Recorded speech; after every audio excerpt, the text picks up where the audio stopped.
Fala pessoal, sejam bem-vindos ao meu canal, sou Marcos Torres, sou Concept Artist, Concept Designer e aqui nesse canal eu faço análises, faço tutoriais, também tenho um podcast chamado Art Hacks. Hoje a gente vai fazer análise de um jogo chamado Prey.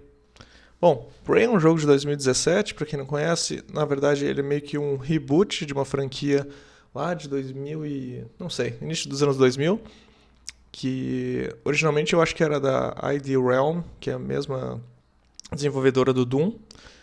Eles acabaram cedendo essa IP pelo fato de que eles não iam desenvolver mais o Prey 2. E quem comprou isso, no caso, quem adquiriu isso é o grupo ZeniMax, que é dono de vários estúdios, várias publicadoras, inclusive Bethesda.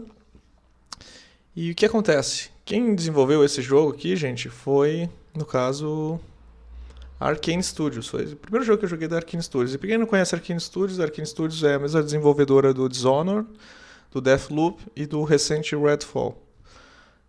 O que aconteceu foi que basicamente o Prey foi passado para a Arkane desenvolver, porém o jogo, como eu falei, ele é um reboot total da ideia inicial. Acho que a única coisa que se mantém dentro do pretexto do jogo original é o fato de que tu enfrenta aliens. Mas fora isso, ele é totalmente diferente. Até as pessoas, quando pensaram esse jogo, eles tiveram muito mais em mente como se ele fosse um sucessor espiritual de um System Shock, por exemplo, que é um tipo de jogo que o pessoal costuma chamar de Immersive Simulators, ou seja, simuladores imersivos, em que tu pode interagir com várias coisas, fazer várias mecânicas e tem uma liberdade de exploração do mundo, da história muito mais, como é que eu vou dizer, flexível do que uma linearidade de um shooter, por exemplo, assim. E, cara, é um jogo que eu joguei bastante, assim, achei sensacional toda a ideia, toda a maneira como as coisas estão muito bem amarradas, tanto a arte como o gameplay. É uma pena só que ele não foi o sucesso de vendas que o pessoal esperava. Eu acho que em parte porque é o tipo de jogo, assim, muitas pessoas foram para ele pensando que ia ser tipo um Doom, e na verdade ele consegue ser muito mais profundo, assim, ele tá muito mais próximo, que nem eu falei, de um System Shock, ou talvez um BioShock, vamos botar assim. Ainda acho que o BioShock ele é muito mais um jogo de ação do que necessariamente um jogo de, como é que é, Immersive Sim, que ele chama, né, de simulador imersivo. Mas enfim, basicamente o que acontece na história é que a corrida espacial continuou, a União Soviética e os Estados Unidos se uniram para melhorar, digamos assim, essa parte. E nessa função de começar a explorar mais o espaço, eles encontraram aliens. E, enfim, tu tá bem no futuro, assim, nesse futuro distópico em que... Distópico não. Esse futuro utópico, né? Porque nesse caso não... A gente tem muita essa coisa da ficção científica de imaginar futuros que são ruins, mas nesse caso é um futuro que seria bom, né? A gente pode botar dessa maneira, já que teria essa questão da corrida espacial e das duas nações, duas potências terem se unido. Mas ao mesmo tempo o que acaba acontecendo é que eles encontram essa raça alienígena que acaba se infiltrando dentro de uma estação espacial que é onde passa boa parte do jogo e tá boa parte, digamos assim, dos personagens. Tu basicamente é um cientista, essa estação cheia de cientistas que tá tentando entender o que aconteceu que libertou essa raça. Mas enfim, então na história é basicamente isso, né? Eles entram em contato, tem aqui. E o que eu acho interessante desse Alien que tem nesse jogo é que ele tem uma coisa muito boa que está muito interligada com o gameplay, que é o fato de que ele consegue tomar a forma de qualquer objeto. Tanto que eles chamam de mimic, ou seja, mímico. Basicamente ele consegue virar o objeto e tu tem que tentar identificar. Muitas vezes quando tu entra numa sala, tu não sabe dizer se tem um deles ali dentro. Então existe sempre uma tensão, assim. Embora tenha poucas formas dele, eu acho interessante justamente que essa mecânica faz com que não se torne chato praticamente nunca quando tu encontra ele. Não é aquela coisa, tá vindo o bicho, tu vê ele, sabe? Não, tu não sabe onde ele tá, então sempre é uma certa tensão, assim. É importante falar que esse jogo, já que ele tem essa coisa de se basear nessa época da corrida espacial, do pós-guerra, eles tentaram puxar muito uma arte mais, como é que eu vou dizer, muito do Art Deco, claro, mas tentar imaginar uma evolução do Art Deco, sei lá, um New Deco, como tu quiser chamar, certo? Então, tu tem essa mistura muito interessante de ter essas figuras que são mais sólidas, mais charmosas, mas ao mesmo tempo com essa coisa mais vetorial, um pouco mais neon, sabe? Então aqui tu tem muita identidade visual das áreas de dentro dessa nave que tu vai estar. Aqui tu tem as áreas, né? Eu acho muito legal essa imagem aqui, porque ela mostra como tem essa distinção de paleta de cores e também de ambiência, né? Ou seja, qual o tipo de luz que a gente vai usar para combinar com o tipo de cor e com o tipo de sentimento que a gente quer evocar e principalmente sinalizar ao player que ele está dentro daquela área. Assim. Acho que é uma coisa que a gente tem que pensar muito à frente, justamente porque quando tem um jogo que tem muitas áreas e elas são muito extensas, tu não quer que o jogador se perca ou que ele se sinta, como é que eu vou dizer, entediado de certa maneira, achando que está sempre no mesmo lugar ou que já passou por ali, sabe? Então tem que ter uma distinção clara, tanto na questão de iluminação como de cor, assim. Como já diria o próprio James Gurney no livro Color and Light, Cor e Luz, são duas coisas que elas andam em conjunto, assim. Uma coisa não é separada da outra, principalmente quando se trata de ambientes. E aqui começam alguns callout sheets, né? Que a gente tem dentro do jogo que tem vários e vários props, e o que eu acho interessante desses props é que realmente eles tentam seguir regras que vão desde a paleta de cores que já foi setada lá atrás em relação a cada ambiente, mas também em relação aos materiais, muitas vezes. Tem alguns materiais que tu não vai ver eles muito repetidos em outras áreas, sabe? Esse aqui, por exemplo, é do Arboreum, que eu não sei como é que se traduziria isso, mas eu acho legal que essa área ela tem essa questão de usar umas pedras mais finas, como mármore, madeira, bastante, justamente para remeter uma coisa bem de parque, assim. E essa questão do dourado e do marrom, um pouco de preto, que nem a gente vê nessa lâmpada, assim. E, novamente, toda a direção de arte ela é muito específica para várias coisinhas, assim, até essas lâmpadas de chão aqui. Tu vê como tem muito essa necessidade de que todas as formas estejam de acordo. Então, nesse caso, tá tudo mais amigável, tá tudo mais requintado, essa é a sensação que me dá quando tu vê detalhes mais finos, assim, que nem, por exemplo, nessa lâmpada mais alta. Isso aqui é totalmente estético, né? Não serve para nada, claramente. Claro, dá para se entender que isso aqui é um suporte para a lâmpada, mas ao mesmo tempo, esse detalhe de ter 3 linhas é muito mais uma questão de onde botar esse detalhe terciário, que muitas vezes é aquela coisa que tu olha uma imagem e tu sente que ela é detalhada, mas tu sente que ela não é, como é que eu vou dizer, inchada assim de detalhe, sabe? Então, esse tipo de proporção aqui que a gente vê, por exemplo, nesse pedaço da lâmpada, eu acho sensacional, porque ela segue muito aquela regra que a gente fala de 80-20, ou seja, tentar entender que 80% do espaço tem que indicar, enfim, o que é a forma, qual é o contexto, mas 20% pode ser só detalhe, pode ser só ornamento. Bem interessante isso aqui, na verdade. E até uma coisa legal de falar disso é como eles sempre botam um personagem aqui para indicar a escala, né? Isso é muito importante. Além, claro, das vistas aqui, que podem ser mais simplificadas, mas só para indicar a proporção, assim. Bom, continuando aqui. Aqui a gente também tem os callouts das árvores. Novamente tu tem o nosso bonequinho aqui para indicar ergonomia e tamanho. Mas vejam como na hora de fazer o callout de uma árvore, que é uma coisa orgânica, a pessoa que fez o concept artist, ele teve essa noção de que, nossa, existe aquele momento de exploração e justamente nesse momento de exploração, muitas vezes ele deve ter começado isso aqui com silhuetas primeiro, depois ele foi colorir. O mais importante aqui não é eu ter tanto uma questão de tridimensionalidade disso daqui, mas é muito mais, novamente, aquela questão da silhueta, que vai ser a primeira leitura que eu vou ter dessa forma, e depois disso cor, sabe? E a cor muito sólida, tanto que tu não vê quase muito um efeito aqui de luz, tu tem, claro, um pouquinho aqui, umas pinceladas, por exemplo, nesse exemplo, mas é muito mais sobre entender de longe, né? Quando eu olho assim, o que chama atenção, sabe? Essa cor funciona, essa cor não funciona, e botando isso em comparação com os props que já foram feitos, com muitas vezes esses keyframes que já foram feitos, eu acho que fica muito mais fácil de decidir antes de tu passar isso aqui para um modelador. Claro, cor e textura é um tipo de coisa que muitas vezes é mais tranquilo de conseguir mexer durante uma produção de um projeto desses, porque é como o pessoal diz, né? Trocar skin. Mas ao mesmo tempo, se tu puder prever isso, é um retrabalho a menos, sabe?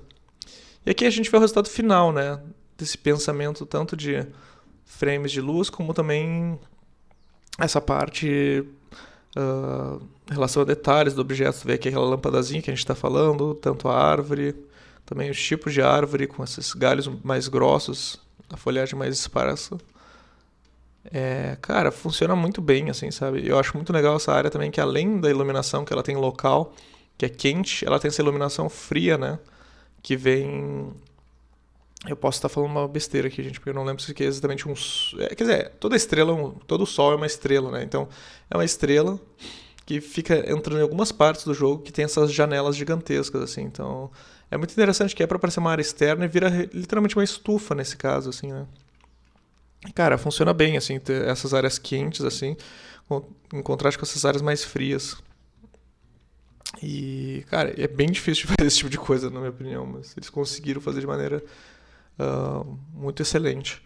Outros props que a gente tem, e novamente, a tecnologia, ela avançou, mas ela avançou como se tivesse avançado daquela época de 50 para frente. Então, tu tem muito essa linguagem da forma em relação à tecnologia de ter botões, de tu ter painéis e de tu ter essa coisa de usar mais de um material, digamos assim, na parte do gabinete, né? Então tu vai ter muita madeira às vezes, tu vai ter inserção de aço escovado, tu vai ter esses painéis mais coloridos, sabe? Que é uma coisa que lembra também um pouco alguns computadores ali dos anos 70, essa coisa de ter as faixas, sabe? Que é por ornamento, assim, não tem muito um quesito a funcionalidade, entende? Daí vira uma questão realmente estética. E eu acho legal que realmente parece tecnológico, mas parece analógico ao mesmo tempo, assim, fica muito legal de ver. E aqui a gente tem provavelmente uma blocagem 3D, né, que foi feita antes de fazer esse call-out sheet aqui. E aqui a gente tem as vistas, né, mais simplificadas junto com o personagem só para ver questão de escala. Mas muito legal, assim, principalmente a questão das cores, né, porque isso, novamente, quando tu faz esse planejamento de como é que o cenário tem que ser, como é que é o mood, como é que é as cores, isso aqui vai influenciar muito, principalmente quando tu tem uns props que ocupam muito espaço dentro de uma sala. Isso aqui também é muito legal porque é um design mais mecânico e eles tiveram muito um cuidado nesse jogo, que é uma coisa que muitas vezes tu não vê mesmo em jogos atuais, de entender como é que as coisas funcionam e como é que tu faz para elas parecerem que elas funcionam, sabe? Tanto a questão, digamos assim, essa garrafa vai ter um trilho que ela vai correr de um lado para o outro, então a gente tem que ter as rodas aqui, vai ter que ter mais um cilindro aqui para fazer parecer isso, como questão de as juntas, como é que elas parecem que, enfim, funcionam. Tu tem até um cabo de alimentação aqui, né, para fazer essa questão mais hidráulica. Cara, e é muito legal, assim, ver como é que eles aplicaram isso no final e como é que isso acaba funcionando. Muitas dessas coisas já existem meio que no mundo real, sabe? Por exemplo, essa garra mecânica aqui, ela tem um princípio muito semelhante ao que tu vê naquelas garras mecânicas de quando tu vai pegar aquelas máquinas de pelúcia, sabe? Que é basicamente, tu vai ter um trilho, né? E tu vai ter esses cilindros aqui que vão impulsionar e tu tem uma alimentação para isso. E até o formato da garra, assim, né? Como é que é? Ele pega, né, os objetos que estão ali embaixo. Uns detalhes de cenário, tem essa parte que é onde as pessoas dormem, se eu lembro, né? Tipo, tem as moradiazinhas. E o que eu acho muito interessante também é, novamente, como eles tiveram atenção a esses detalhes de storytelling, de botar. Tudo bem, nem todas elas vão ter um item raro ou uma coisa assim, mas é interessante ver que cada uma delas que tu entra vai ter uma certa organização ali dentro, embora todas sigam o mesmo padrão, cada pessoa tenta customizar de uma maneira diferente, assim, isso é muito importante para criar esses ambientes. Essa parte aqui eu acho muito legal, que eu não lembro se é Guts, não sei se esse aqui é o Guts, mas é uma parte de entrada de carga, né? E aqui eles já foram um pouquinho além. Dá pra ver que eles fizeram como se fosse um. Provavelmente tiveram uma blocagem 3D só pra entender o layout básico, né? Aquela coisa de, bom, vamos fazer, parece meio hexagonal aqui quando tu olha essa sala, ela parece seguir uma coisa meio assim. Mas em cima disso eles pintaram, provavelmente fizeram um pouco de photobash.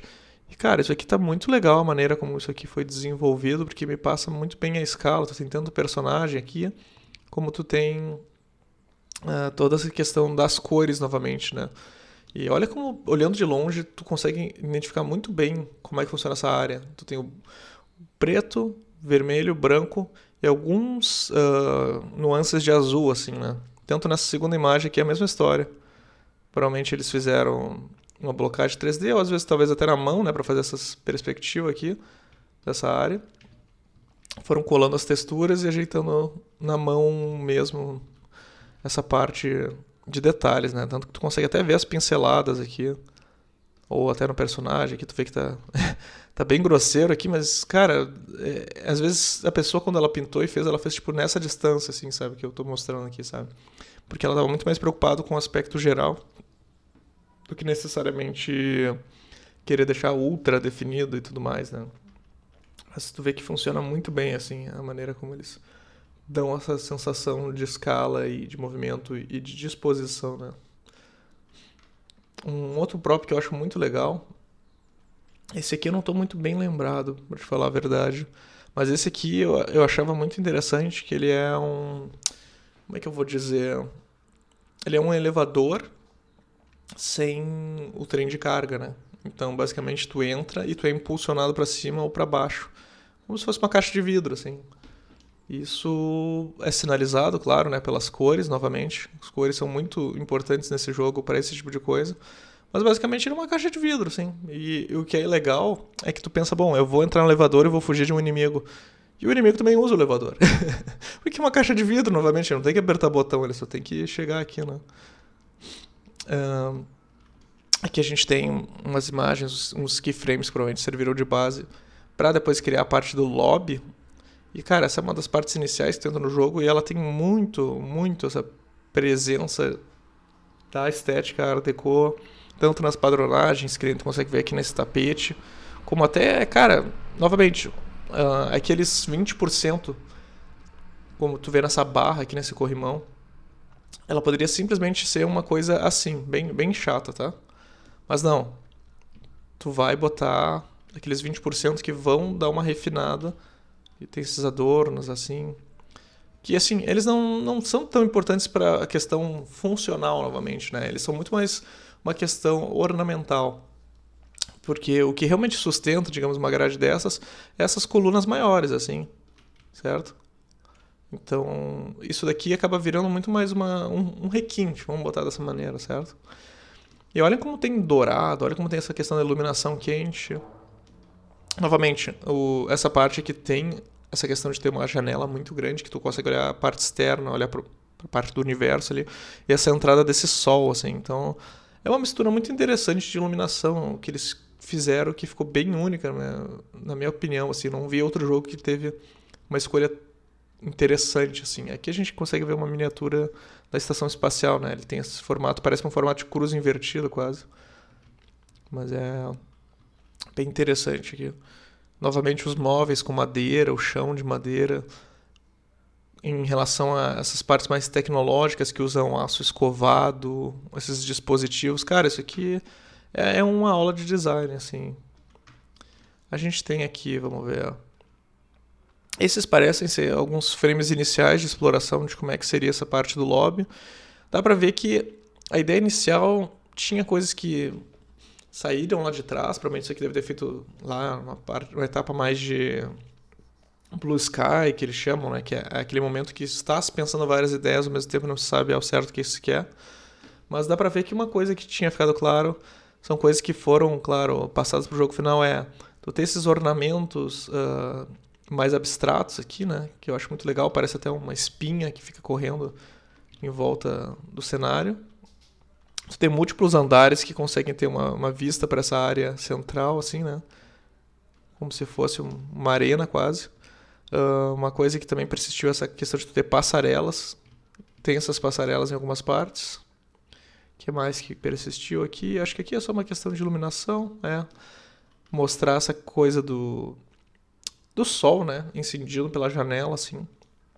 Tem uma baita de uma janela, né, gente? Então dá pra ver mais ou menos aqui, né? Tu consegue até ver os planetas e tudo mais. Então, tipo, ele acaba incidindo muito forte, embora tu tenha iluminação local também, que vai iluminar parte do cenário. Interessante como essa pegada que eles tinham aqui, minha opinião, claro, ela é muito mais limpa, um pouco genérica e talvez até um pouco mais próxima da nossa realidade atual. Tem muito prédio que se entrar hoje em dia, dependendo de onde tu mora, se tu mora numa grande capital, que ele vai ter esse tipo de estética, de ter um chãozinho de pedra mais polida, linhas muito retas, uso de metal escovado em algumas partes, painéis de vidro, sabe? E assim, isso passa uma sensação futurista e de limpeza, mas ao mesmo tempo não falta uma coisa, né? Falta um pouquinho mais de personalidade. Eu acho que foi isso que eles estavam buscando nessa época e conseguiram atingir muito bem, na minha opinião.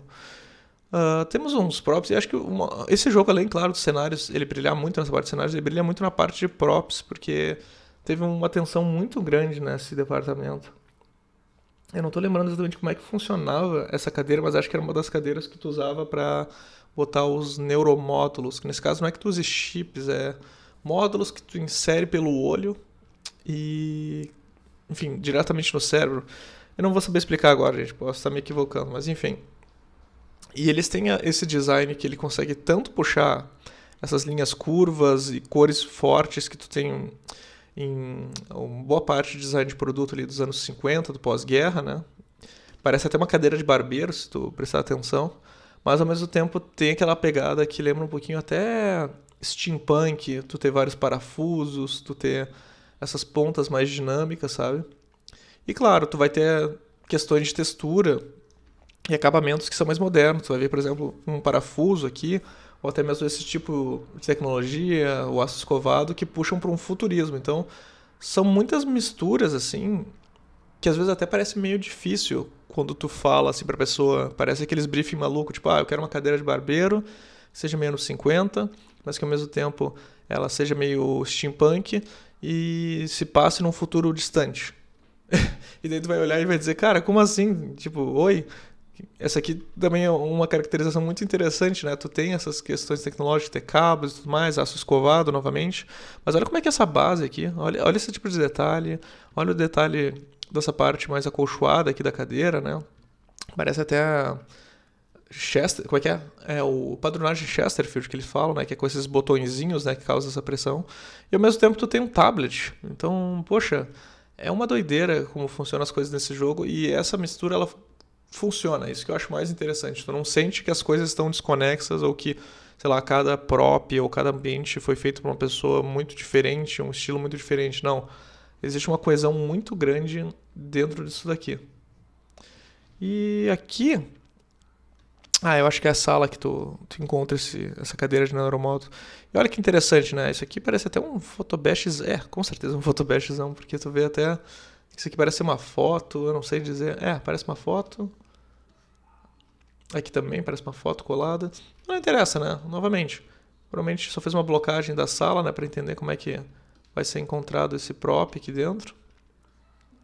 Talvez até a perspectiva esteja um pouquinho zoada, mas novamente, não importa. É mais pra entender como é que vai ser a disposição das coisas, principalmente como é que vai ser o mood, né? Olha como tem essas madeirinhas ripadas, tipo, essas padronagens. Cara, às vezes a sensação que dá quando eu olho esse jogo é que ele teve um arquiteto, sei lá, 100% do tempo em volta.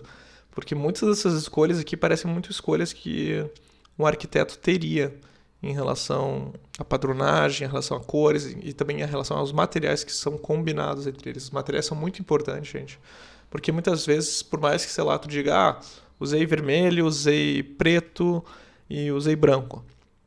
E daí tu bota uma coisa, sei lá, uma madeira vermelha. Dependendo, não vai funcionar bem, sabe? Dependendo da madeira, vai funcionar melhor se ela for num tom mais natural ou num outro tom que seja mais comum, sei lá, tu tem umas madeiras mais escuras, tu tem madeiras, enfim, mais essa cor de bege, um pouco mais alaranjadas, mas, por exemplo, uma madeira azul fica complicado, sabe? Acho que um metal azul funciona melhor nesse caso. Mas, enfim, é o tipo de coisa que também vai se aprendendo conforme tu vai fazendo. Aqui tu tem uma aplicação sobre um rosto, só para mostrar como é que funciona a questão de ergonomia. É muito legal também esse tipo de diagrama aqui, que mostra como é que é a animação da coisa sendo usada, né? Como é que ela entra nessa parte dos olhos. A pessoa vai deitar a cabeça, essa parte corre para frente, pelo visto, e depois é aplicado essa outra parte que insere isso no olho, sabe? Então, esse tipo de coisa é extremamente fundamental, principalmente quando tu quer fazer um próprio complexo que vai ter uma interação com o player ou algo do tipo, ou uma cinemática, né? Uma cena, assim, que vai aparecer. Esse jogo tem umas coisas bem Frankenstein, assim, nesse sentido. Eu acho muito legal, por exemplo, acho que esse aqui são os neuromódulos, que tu bota na coluna, tu insere. Tem como se fosse uma coluna metálica. Adoraria ter essa coluna também, tá, gente? Só pra deixar bem claro. E bem legal esse callout aqui, porque ele é um pouco diferente do que a gente viu até agora. Tinha muito photobest, tinha muita pintura. Esse aqui já é uma coisa mais line art, mas novamente, como a gente está muito preocupado com a descrição da forma aqui, nem tanto com o material, nem tanto com luz, ele funciona muito bem, fica muito claro como é que funciona. Aqui a gente tem uns keyframes da parte externa, e tem uma parte do jogo que se passa no espaço, vamos botar assim, em que tu tem que voar, né? Tu flutua dentro do espaço. Acho muito interessante essas partes, porque, como eu falei, é um jogo de simulação imersiva que te permite explorar e fazer várias coisas da maneira que tu quer. Então, digamos que tu quer de um lado para outro da nave e tu não quer ir por dentro, tu pode ir por fora. Tu pode simplesmente voar, achar a escotilha, abrir e pronto. Tu acha aquela parte, sabe? Essa travessia ela pode ser feita tanto por dentro como por fora. Na verdade, eu diria que tem umas 3 maneiras de tu fazer, pelo menos. Seria entre as salas. Tu tem uma parte que parece que é o guts, que eles chamam, que é como se fosse um corredor que corre por todas essas salas, e tu tem essa parte externa. Então, cara, muitas opções, assim, é um jogo que é muito legal. E o legal desse frame aqui é que ele... Dá pra ver que ele tem esses triângulos aqui, né? Isso aqui, na verdade, é parte do capacete que a gente usa quando vai pra parte de fora. Então, a pessoa que montou isso daqui teve todo esse cuidado de até botar umas mãozinhas aqui para justamente dar essa sensação de como é que vai ser a visão do player quando ele estiver do lado de fora. A padronagem, novamente, essa questão do Art Deco, ela influencia não só a padrões para tapete, para parede, mas ela está muito presente também em algumas partes tecnológicas, e dá para ver que essa mistura funcionou muito bem, porque tu tem aqueles detalhes terciários para mostrar a parte tecnológica, que nem essa parte do painel aqui, mas o shape primário, ele é baseado numa padronagem Art Deco, assim, essa questão hexagonal fica... Cara, é muito legal esses painéis solares, na real. Bom, novamente, eles têm muito uma coisa que é usada, claro, em vários simuladores imersivos, mas um que talvez venha muito à mente quando eu olho isso aqui é o próprio BioShock. Essa coisa de tu ter propagandas internas e posters e uma comunicação interna dentro do jogo, assim, para criar essa criação de mundo, né, como a gente fala, assim, é uma coisa que eu falei muito no Fallout, né. É muito importante, porque por mais que tu tem cenários e tudo mais, mas tu ter essa caracterização, linguagem visual, identidade visual para as áreas, faz tu sentir que aquilo ali realmente era uma nave em que pessoas trabalhavam ali dentro, tinha departamentos, tinha toda essa questão, assim, sabe? Então, pô, eu acho muito legal que eles gastaram muito tempo nessa parte, e essas ilustrações são muito legais, elas não são só jogadas, assim, Neuromod, pronto, só escreve na parede. Não, eles realmente tiveram muito um afinco na hora de fazer isso aqui. Essa imagem aqui eu acho que já é bem conhecida de muita gente que já trabalha no meio. É o capacete que a gente usa no jogo.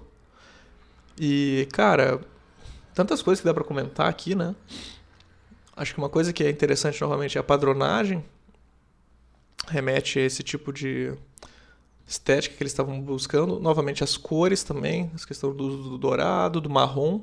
Eles usam muito marrom nesse jogo, acho que é um dos jogos que eu vi mais marrom, mas não marrom no sentido que pode parecer meio negativo, que nem muitas pessoas falavam do Dead Space antigo, né, que tudo parecia marrom. Não, aqui parece que o marrom, o cobre também, né, o metal cobre, ele é muito bem empregado justamente para trazer essa questão do requinte.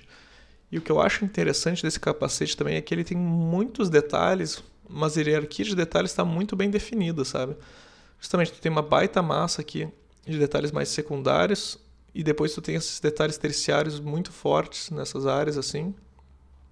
Mas isso não te, como é que eu vou dizer, não te afasta do design de certa maneira, sabe? Um dos erros maiores dos principiantes é achar que tudo tem que estar nesse nível aqui. Não dá. Tu tem que conseguir medir melhor como é que tu vai fazer essa distribuição de detalhes, assim. Isso é uma coisa que toma tempo E não é fácil, né? Falando bem real, é uma coisa que todo mundo sofre, mesmo pessoas mais experientes, assim, não tem uma dificuldade às vezes. Aqui tu tem mais ou menos. Deixa eu dar uma olhadinha só pra não falar besteira.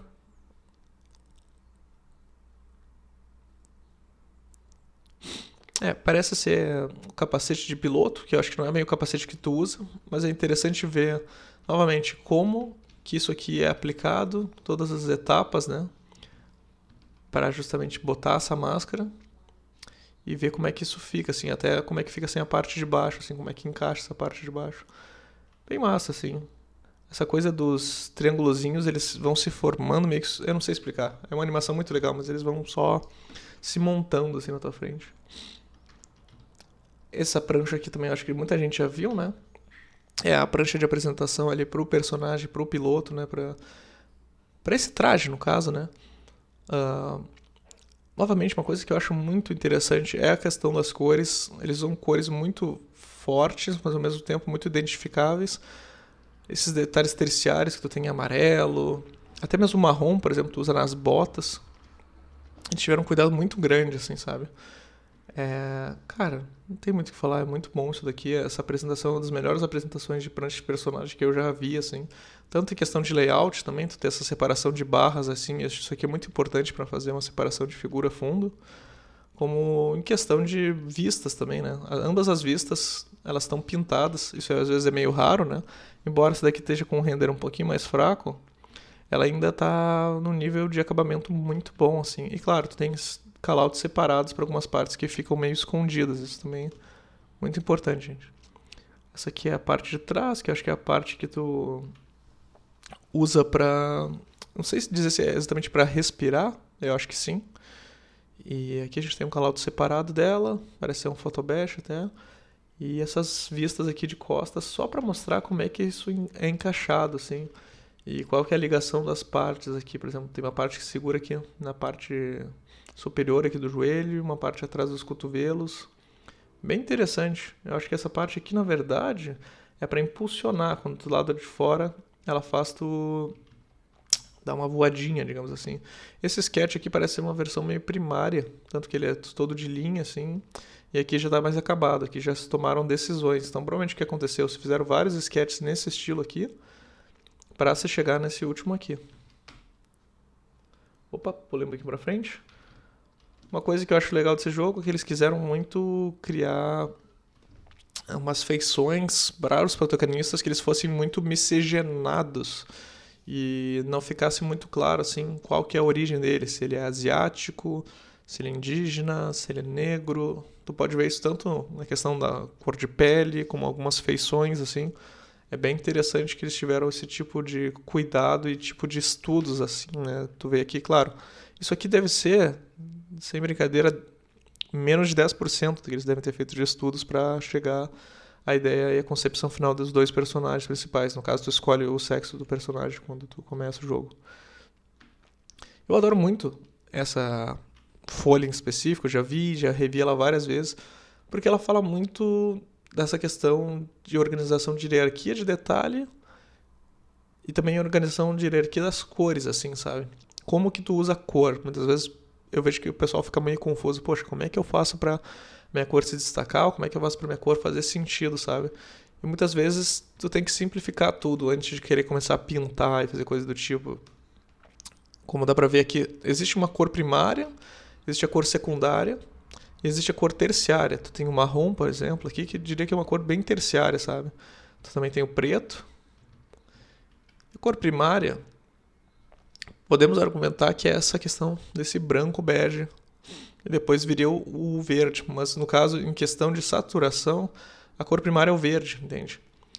Isso é bem enfatizado quando tu vê o sketch de costas aqui, tu consegue identificar de longe. Isso aqui para separar os departamentos dentro do jogo, sensacional. Uma ideia muito boa, muito fácil de aplicar e que, cara, não tem erro, sabe? E falando dos aliens do jogo, né, a gente não comentou muito, mas o que eu acho interessante dos aliens do jogo é que eles não têm uma forma clara. Eles são essa massa disforme que vai se contorcendo e tudo mais. E eu imagino que, tecnicamente falando, isso deve ter sido muito sofrido para quem teve que desenvolver isso dentro da engine do jogo, né? Porque boa parte das explorações, como tu vê, parece que são só manchas, assim, né? Manchas disformes que a coisa fica se mexendo de maneira muito orgânica. De um ponto de vista conceitual, isso tá muito adequado, sabe? Eu acho muito bem pensado essa ideia de tu ter essas massas dessa maneira, assim. Porque seria algo realmente alien pra gente, algo que não tá dentro da nossa anatomia, dentro da nossa compreensão, sabe? Então, eu acho conceitualmente muito bem feito essa ideia. E claro, a maneira como ele se desloca, como ele se expande, é muito único, é muito. É quase. Parece procedural, assim. Posso estar falando bobagem aqui.